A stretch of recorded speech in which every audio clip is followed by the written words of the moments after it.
Hello and welcome to the 30 Days, 30 Tips, episode 4, where tonight we're going to be talking about website compliance.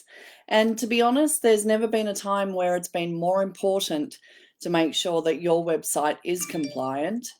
We are in a time where there are more and more people working from home and looking to upskill, increase their skills and knowledge and experience. Maybe they're looking to change jobs. And it's really important when we're contemplating Australian consumer law as well, in making sure that all of the information that is relevant to a prospective student on a website is available on a website. Now, it's also really important for those people who are resuming operations after being in hibernation or not operating during the lockdown periods of COVID-19. So, if you have been in hibernation before, it's probably a perfect time to be using this 30 Days, 30 Tips series to help you make sure that your website is compliant. So what do we mean by website compliance when it comes to RTOs? As I said before, one of the most important things right now that you need to focus on outside the standards and the National Vocational Education and Training Regulator Act is something called Australian consumer law.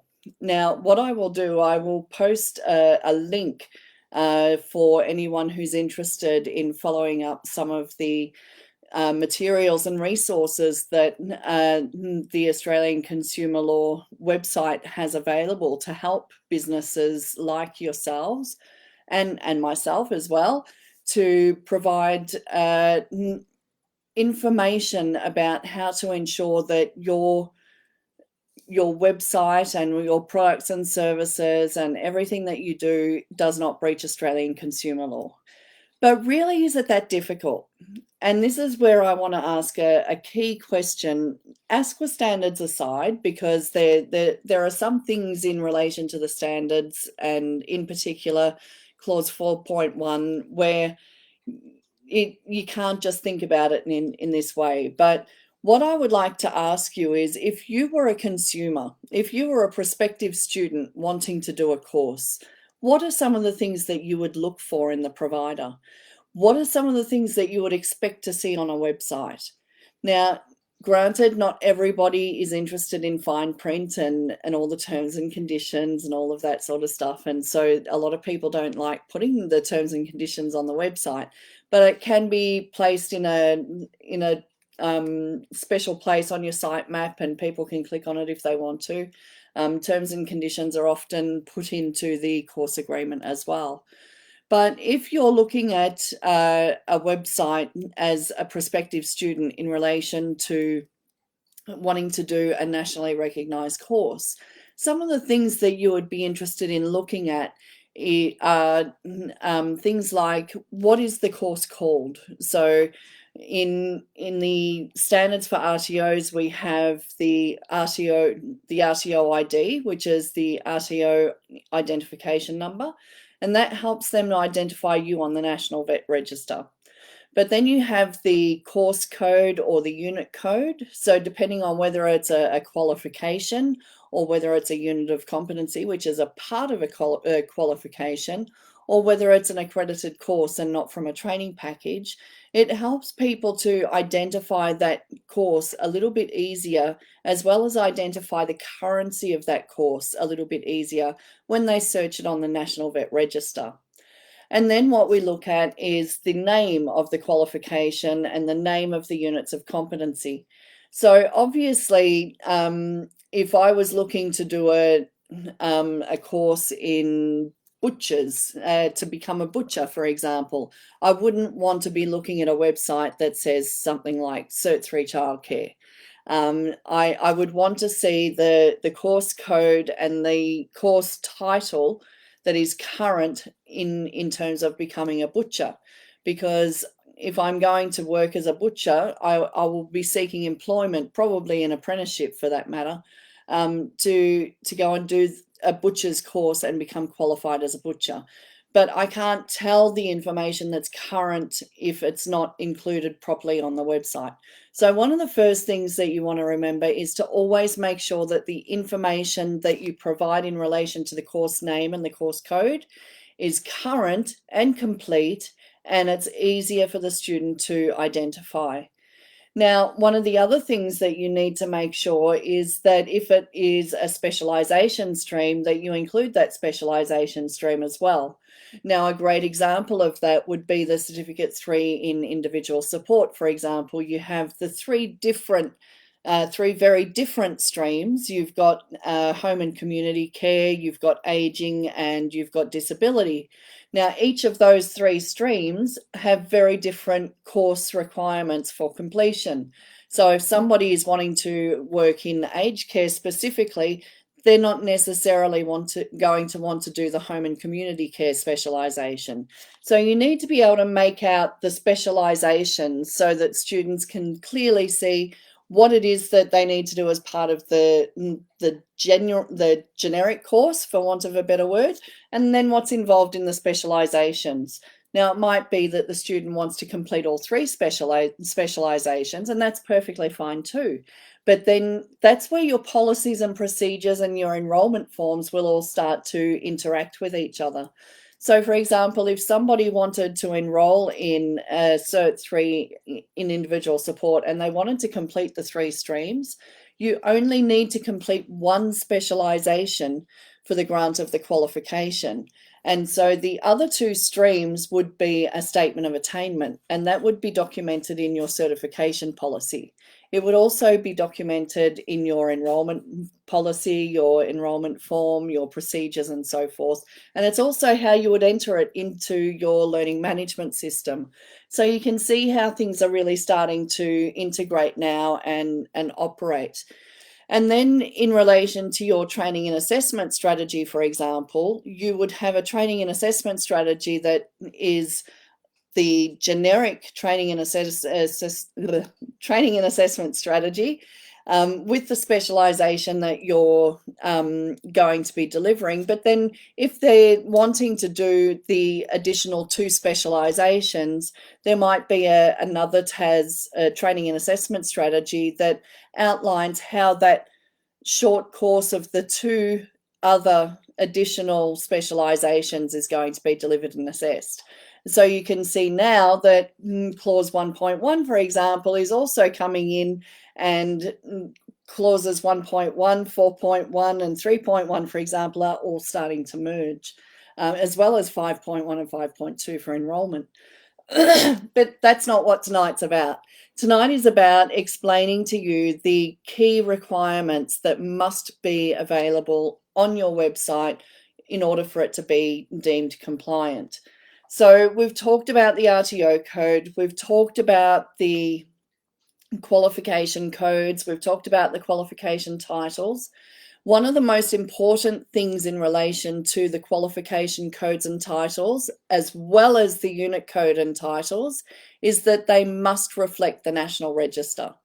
If they don't reflect the National Register, you will be identified as not compliant in that particular area. So what we mean by that is, for example, your qualification title will always be in capital letters for each word, and then your unit titles, your unit of competency titles, will always be in sentence case, and so there'll be a capital letter at the beginning of the unit title and the rest is just in lowercase. If you have a hyphen, for example, in the unit title on the National Register, then there's an expectation that your marketing and your training and assessment materials and your student handbook, anywhere where that unit of competency is promoted, it's expected that that hyphen would also be reflected. So it's really important to make sure that your qualification codes and titles, your unit of competency codes and titles, and your RTO ID all reflect the National Register and your registration. It goes without saying, of course, that you should never promote or put on your website or your marketing materials a qualification or a course that you do not have on your scope of registration. That would be a big no-no, and it would be a breach of the NVR Act with it's actually an offence in the NVR Act. One of the other things is if you're a Crycos provider, for example, you would also need to make sure your Crycos provider code is next to your RTO ID code somewhere on the website. Likewise, you have the National Register, which has the qualification code and the qualification title. On the Crycos register, you also have a Crycos code that is different to the National Register code. And that should also be reflected on the website and your other marketing materials. One of the other really important things that you need to make sure is included in your website is any third-party agreements that you may be engaged with. You may not have them yet, in which case you need to provide the information in relation to the third-party agreement with ASQA. But there are other third-party arrangements as well, which would be, for example, recruitment firms who come and assist you to enroll students or recruit students, education agents as well. They're also considered third parties.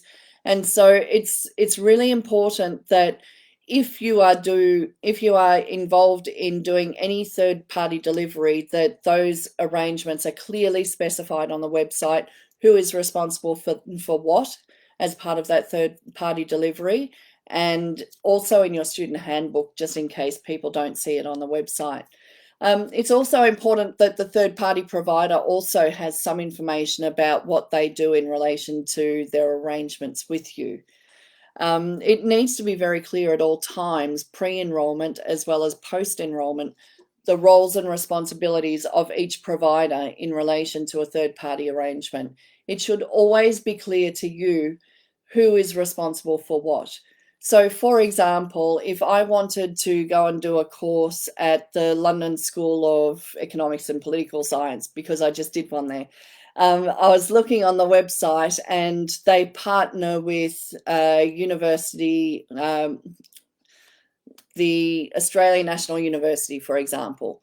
And part of the course is delivered by the Australian National University, but I'm actually enrolled in the London School of Economics. So what I would expect to see is that there is an announcement on the website somewhere, and in the pre-enrollment information that I might download from the website, such as the student handbook, for example, any course details, I would be looking to see what it is actually that the Australian National University does.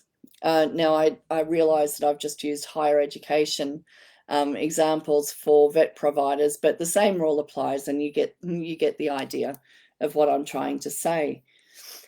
It's really important as well that the information that is on your website actually reflects what's documented in your training and assessment strategies, your marketing brochures, your registration details. So, for example, if you're a Crycos provider and you have that your course duration is 52 weeks, and the Crycos register says that it's 72 weeks, and your training and assessment strategy says that it is 48 weeks, you can see that there is inconsistency amongst the three different areas where there is information about the duration of the course at your college. So if you are, again, a consumer wanting to prospectively enroll in a course at your RTO, what information would you expect to see in relation to the duration of the course that you're looking to enroll in? You would expect to see the same information. Doesn't matter where it's placed, you would expect to see the same consistent information about the course duration. The same with course cost, assessment methods, delivery methods.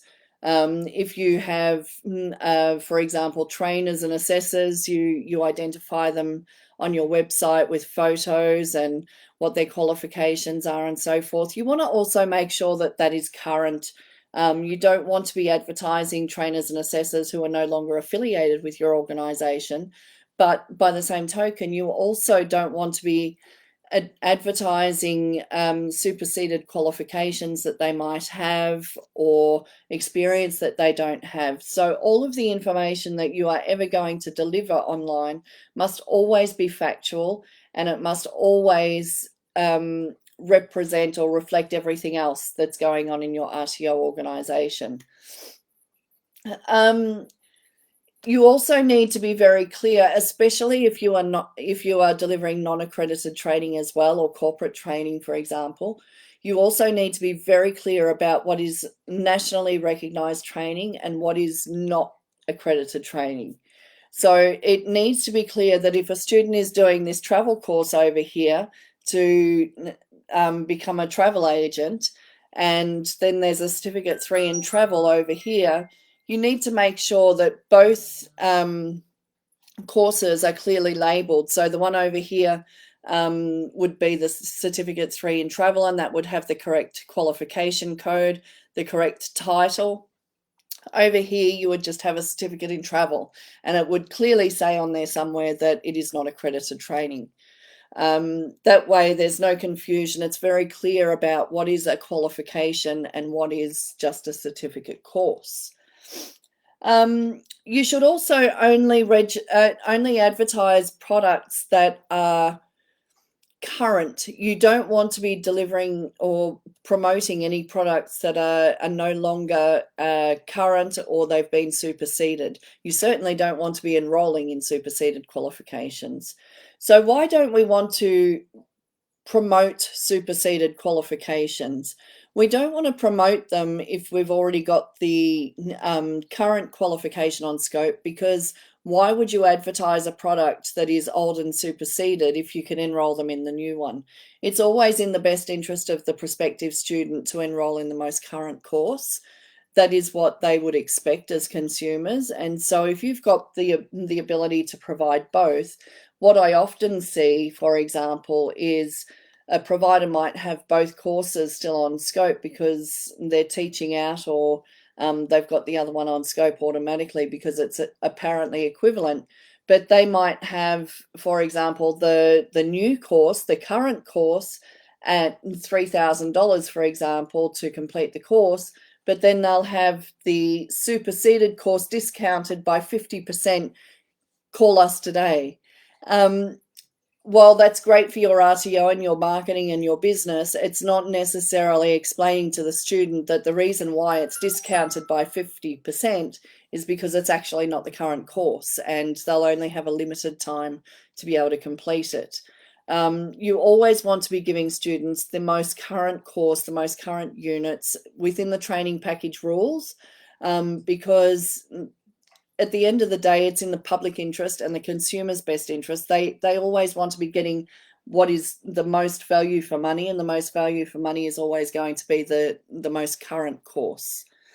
In terms of, for example, outcomes of qualifications and registrations and licenses, it's actually not compliant to promote that a student will have an outcome of being able to register with a CEQA in childcare, for example, or they'll be able to register as a hairdresser with the WA Hairdressers Board or something because they've completed a hairdressing qualification.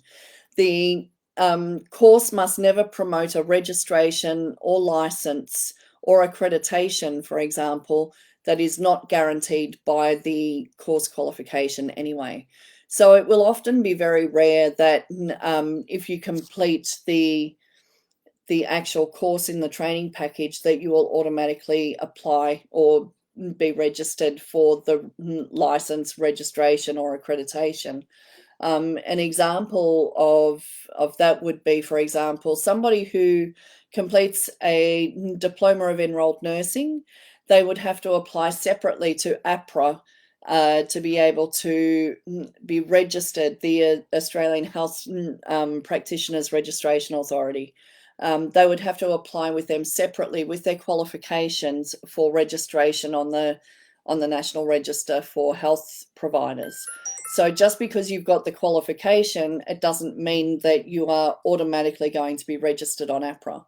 Of course, the other example with nursing is that the Diploma of Enrolled Nursing actually is a course that is accredited by ANMAC, the Australian Nursing Midwifery Accreditation Council. And in order to be registered on the National Register, a course for the Diploma of Enrolled Nursing must always be developed in consultation with ANMAC prior to registration. Now, there's a whole, if you're actually interested in that, I've written an article in relation to the registration of the Diploma of Enrolled Nursing on LinkedIn. I'm happy to put a link in the comments, actually. It's very complex type of registration, but again, those details and the information in relation to APRA and the course being accredited by ANMAC, the course code, the course title, the unit codes, the unit titles. If you're a Crycos provider, also having the qualification code, all of that information must be available on your website and in your pre-enrollment information. So that's actually a really good example of all the information relevant to that one course that must be available on your website. There are a whole range of different things that you must include in your website, and if anyone is interested in a free website checklist, I'm happy to throw one out there for people who might be interested in getting one. I'll put the RTO Doctor website contact us page on the comments as well, and if you're after a free copy, just fill out the form on the website and say that that's what you're contacting me about, and we'll make sure that if you send us an email address, we'll make sure that that gets out to you. But it's really just to say that it's more important than ever that you really do include all of the information that you have that is required by the standards, accreditation bodies, Australian consumer law, any registration or licensing authorities. All of that information must be on the website. Another one that I haven't spoken about that I will talk about really briefly before we can go, because this has turned into another 20-minute video, I'm sorry. Another one that I wanted to talk to you about very briefly was those high-risk work license units of competency. So, for example, things like crane driving and rigging and scaffolding and all of those types of high-risk work licenses. So it's really important that people understand that just because they complete the unit of competency, it doesn't mean that they automatically are eligible for the high-risk work license. It's actually a completely separate application process. And there's also usually what is called a national assessment instrument that is required to be completed and passed as well before you can be eligible to apply for that high-risk work license. One of the common non-compliances that we see in relation to high-risk work licenses is that people think that all they have to do is pass the national assessment instrument, but actually you have to complete both the unit of competency and the national assessment instrument comes after. There's a whole other video that we could do about that. I'm not going to touch on it tonight, other than to say that they both need to be completed, and the application process for a high-risk work license is completely separate to the unit of competency being completed and being issued with a statement of attainment. So once again, I'll put a heap of resources into the comments of this video. If you would like a copy of the free marketing checklist, by all means, contact us on the RTO Doctor website, which I'll also put in the comments. Leave your email address and we'll send one out to you that you can contextualize for your own RTO. Basically, it will be a template that will be a one-size-fits-all sort of thing, and you take out what's not relevant for your RTO and you put things that are relevant in there. Most things will be applicable to all RTOs, but some things won't be applicable to everyone. So just take out what's not relevant to you, put other things on that are, and always make sure that you're not just meeting the requirements of the standards for RTOs 2015, but you're also meeting the requirements of the Australian consumer law. Thank you very much for listening tonight, and I hope you have a wonderful weekend. Most of you will still be in lockdown, so we will be keeping you occupied with another one of these tomorrow night and Sunday night as well. In the meantime, please keep your eyes out for some new information that's coming out. For those people who missed it, I also published another article on LinkedIn last night.